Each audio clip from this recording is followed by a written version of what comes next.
Well, hello, good morning, and welcome to another episode of Camilla and I. Today we're at King Charles Pond, which is at Blackmoor Copse in Wiltshire, just about. It's on the Wiltshire-Hampshire border, and we're here today to photograph damselfly. So Blackmoor Copse is a 36 hectare site of scientific interest, SSI site, and it's one of Wiltshire Wildlife Trust's earliest takeovers, 1962 this one dates back to. It's a particularly good area for butterflies. Apparently there are 25 different species of butterfly here, and I can vouch for the pearl bordered fritillary because I have I'll link to a shot of one of those here. Indeed, loads of butterflies, very nice. Silverwash fritillary, very good species. Anyway, Camilla and I, we're here today particularly for the damselfly. We're a little bit early for dragonfly, but we're at the King Charles Pond behind me, and this is a particularly good area for damselflies. So we'll try today, focus in, get a few shots of damselflies, and we'll see what else is emerging. You never know if we're really lucky. I mean, the broad chase is out this time of year, and a couple of other dragonflies are starting to emerge. We'll see. Anyway, so that's the idea today. Again, scout the area out a bit, find the damselfly, focus in on it, explain how we're going to photograph it, and we'll try and seek it out. There's some lovely examples on some ferns at the moment by the side of the pond, so we'll concentrate on those first of all, and then we'll get in amongst the reeds behind me and try and get some close-up shots of the red and the blue damselfly, both of which are in the reeds behind me. I know because I came there yesterday. Anyway, dragonflies, a bit short on the ground this time of year, but you never know, one might turn up. Fingers crossed. So not necessarily the first place you'd think of looking for a damselfly, but in fact on these ferns they do create a beautiful backdrop, and well worth getting in amongst them to start off with. I'm using the 100 to 400 telephoto, and this is using it as a macro lens. Well, getting in reasonably close. The reason I'm using this lens is because if I get too close to the subject, it will fly off. I would not get a chance of shooting it with the 90mm macro on. So check out my video on the 100 to 400 because it has got dual purpose. Not only is it a 400mm, but it also focuses down to about a metre. So here I am about a metre from the subject, and I'm getting a sort of postcard size image. Very useful feature which is available on a lot of 100 to 400s. See, now it's moved into an even better position, I think, so again I'll take that. What we've got here is a very light background, a very very light foreground and a very dark background, so it's creating a very nice backdrop. So the the damselfly is basically in the light, and behind we have a dark backdrop. Makes it very pleasant indeed. And we'll just work away on those. I'm using my perch bird settings 1/500th of a second because there's a fair bit of wind this morning. It's only 10-mile-an-hour winds forecast, but it's gusts of 25, 26 I think forecast, so it is moving around a bit. Anyway, very interesting first couple of shots. So I found quite a nice red damselfly, and I don't know if it's a large red or just the standard red damselfly, but to be looked up later. That's another story. Anyway, it's down here in amongst these brambles. So what I've done is elevated the camera on the monopod, and now I'm looking down on the subject on a bramble leaf, and I will take it from this height. Again, it's trying to keep the focal plane level with the wings and the body, otherwise it won't all be in focus. So anyway, we'll give it a go. Oh yeah, just a quick tip on Camilla and I. Notice what I'm wearing. I'm wearing a anti sort of mosquito type material. They can be a bit expensive, but you can get them in sales.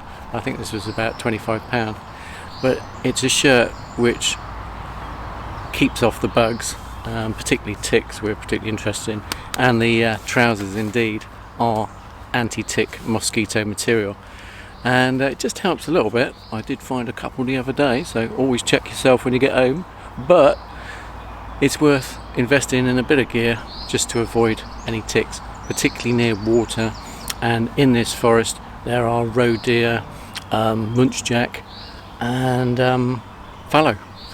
Okay, key factor with any photograph is the background, and what I've noticed here is we have a very dark background and a very light foreground, so there's a good opportunity of getting the subject in the light with the dark background behind, isolating the subject.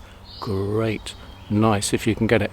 So anyway, I'll just zoom in and you follow me in on this particular manoeuvre, and we'll see if we can get this red damselfly that I spotted over in the distance and whether it makes a good shot. Okay.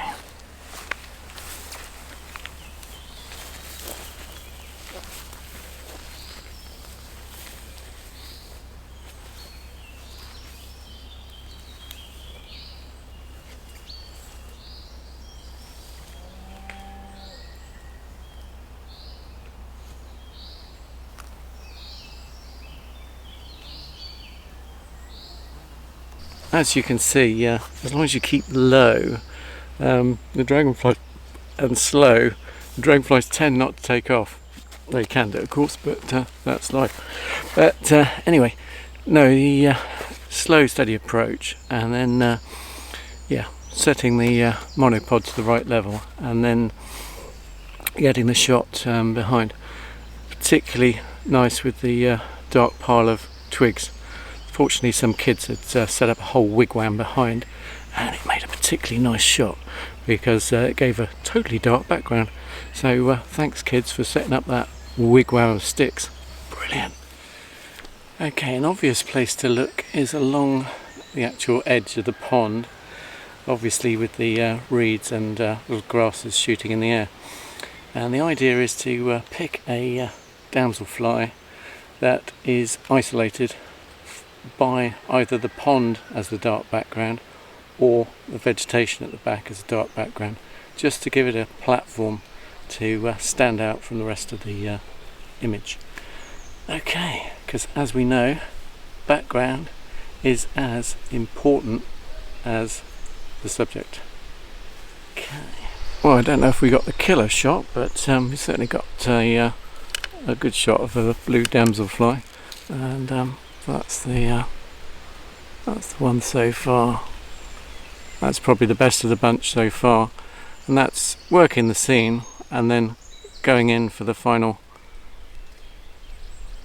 shot. Well, we'll leave this one alone now and move on to another subject.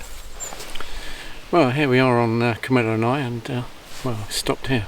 It's just a lovely photogenic little spot by the side of the pond, and indeed it's variable light we're looking for, and hopefully here, with the sun going in and out of the clouds and the dappled light coming through the trees, we can find something. Even though it's now 9:30, you don't have to get up too early for woodland or copse, in this case photography, because you've got a canopy. You can work with what you've got, and indeed if you turn up too early at the pond here, you probably won't see much at all, because it'll all be roosting, and you could just walk around the pond without even noticing anything's there.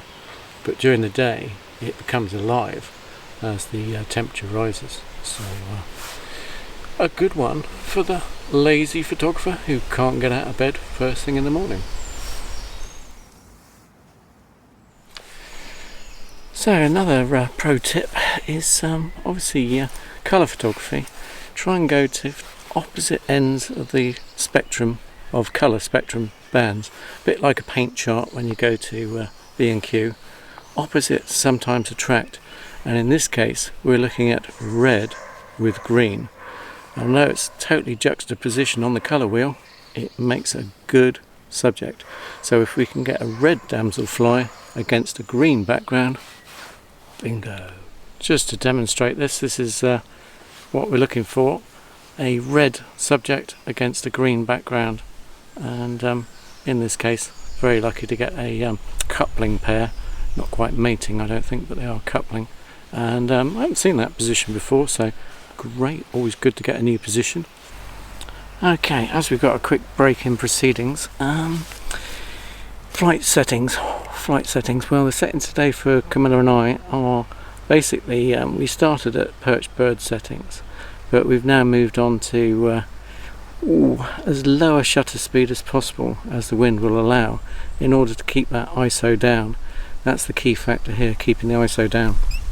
So yep, a low shutter speed, 1/60th of a second, as low as that, and wide open with the 100 to 400 is 5.6 on this particular end. At the full extension we're at the 400mm end, and yeah, on a monopod, just for that extra stability, really helps. And yeah, we're on manual focus, which is unusual on Camilla. A lot of macro is done on manual focus, and indeed the screen identifies the subject, comes up in blue on this particular camera to show it's in focus, and the aperture can go down. Well, I think we've already shot at f11, and so it can go from wide open to diffuse the background to f11 to get the whole subject in focus. So those are the settings for today, and yeah, great fun. But as usual, experiment. I mean, it's your camera, it's your gear, you know what you can get out of it, so just persevere. You've got plenty of time, and brilliant. Anyway, it must be time for a coffee break. Okay, well, useful tip on damselflies and dragonflies is to get one of these, which is a if you sit there, a field guide to dragonflies and damselflies of Britain, and yeah, very useful, except I find it very difficult to identify them directly from this. But when you get home, you can examine it in detail and decide which one's which. For example, the damselflies, you think the little blue ones, you got it sussed, blue damselfly. No, there's the azure, there's the Irish, there's the northern, there's the southern. In fact, there's a whole pile of little example there of dragonflies, which identifies the tail. Brilliant. I don't know how people do it. I post it online on Twitter or Instagram. Remember, I'm on both. I post them online, and every time somebody IDs it within minutes of me putting it online. Absolutely incredible. Hats off to naturalists everywhere. Wish I was that good. But yep, a field guide well worth the money. Last year identified from here, so hopefully I'm correct, photographed a ruddy darter. This is later in the year. Nice little red jobby, linked to a photo there, and also I think it was the southern hawker, although I always get confused between the emperor southern hawker and another hawker. Anyway, linked to that one. Somebody can tell me in the comments which one it is. Got a nice shot of that in the reeds, actually depositing the eggs. Very nice shot of that one, and also a in-flight shot, which again is perfectly possible if you have a bright enough day and a fast enough shutter speed. So yeah, link to that one. I suppose another little pro tip that I do while I'm having my coffee break is that I don't get too hung up on what I'm photographing.